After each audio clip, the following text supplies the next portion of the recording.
you bored? Yeah. Do you want to talk about something? Do you want me to teach you something? Yeah. Alright, so I learned this like maybe a few weeks back. I don't remember exactly when I learned it, but there's like this brain disease, right? So imagine if I'm talking to you right now, but you didn't recognize it was me.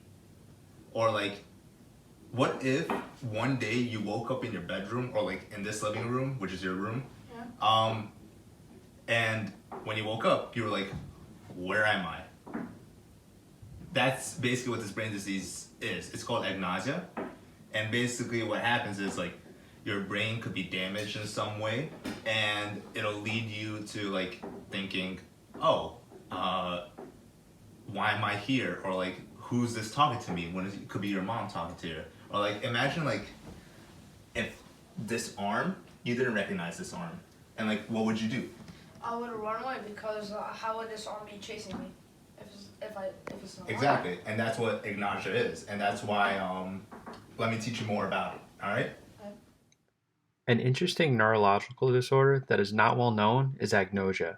Today we're going to learn the key aspects of this brain disorder and the permanent everyday challenges it can bring along with it. For starters, this disorder hinders our brain's recognition processes. This means that an individual would have a hard time recognizing or identifying common objects, sounds, textures, and even the faces of family members. A typical case does not have all these symptoms. Instead, cases are split into three main categories: visual, audio, and tactile or somatosensory.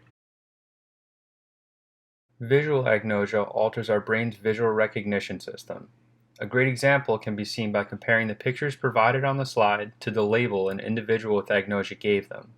Within this category, there are subgroups. Some examples are prosopagnosia, which involves the inability to recognize faces and pictures of family and friends. Appreciative agnosia, which involves having the difficulty identifying shapes or objects. The individuals are able to acknowledge the existence of an object, but are unable to identify, differentiate, or draw them. And finally, agnosic alexia. These individuals are able to speak and write normally, but lack the ability to read.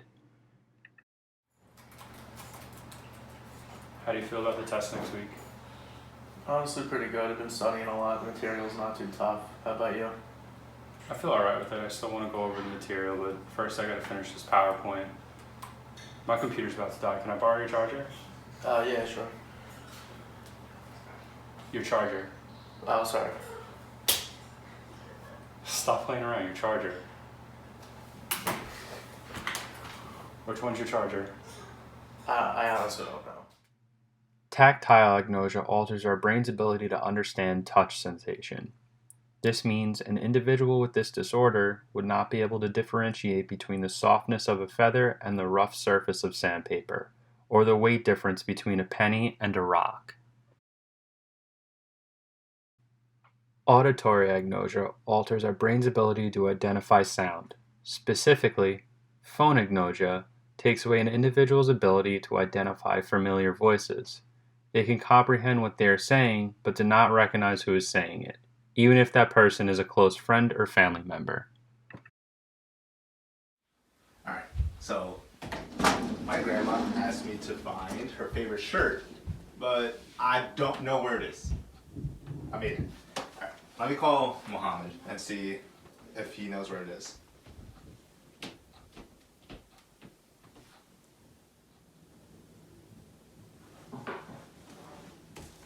Oh, it's on. Hey, on. You're not on. Who are you? What are you doing? Mom.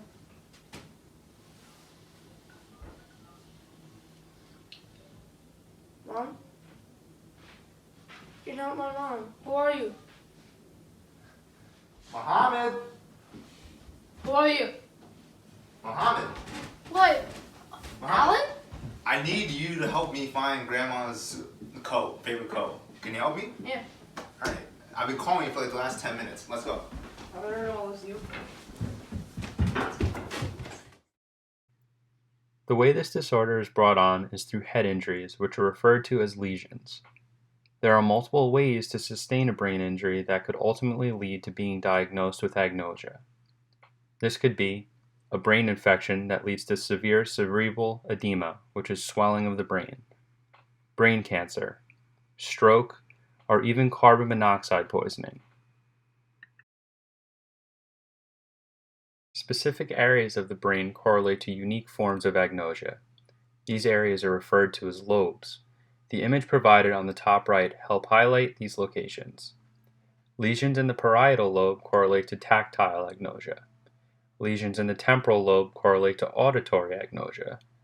Lesions in the occipital lobe correlate to visual agnosia.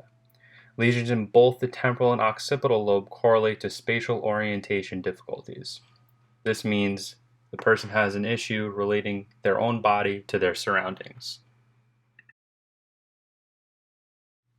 The diagnosing process of a disorder this rare involves ruling out other more common neurological disorders.